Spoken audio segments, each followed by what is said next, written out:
இந்த நேரத்தில் இதை நான் சொல்லணும்.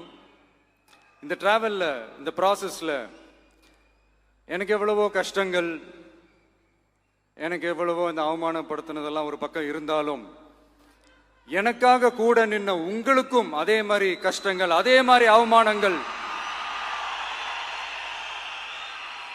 அதையெல்லாம் நீங்க பெருசா எடுத்துக்காம, அதையெல்லாம் நீங்க பொருட்டாவே எடுத்துக்காம, என்னோட வலிகளை, என்னோட வேதனைகளை உங்களோட தான் நினைச்சு என் கூடவே நின்னு இன்னைக்கு சி ஜோசப் விஜய் எனும் நான்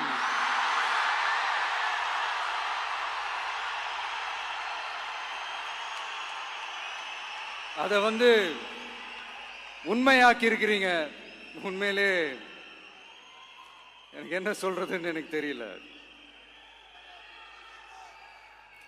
என்னுடைய உறவுகளே, என்னுடைய சொந்தங்களே, நான் ஒன்றும் தேவ தூதன்லாம் கிடையாது. நானும் ஒரு இயல்பான ஒரு வாழ்க்கை வாழ்ற ஒரு சாதாரணமான மனுஷன்தான். நான் முன்னாடியே சொன்ன மாதிரி அது செய்வேன் இது செய்வேன்னு பொய்யான வாக்குறுதிகள்லாம் கொடுத்து உங்களை நான் ஏமாற்ற மாட்டேன். எது சாத்தியமோ அது மட்டும்தான் நான் செய்வேன்.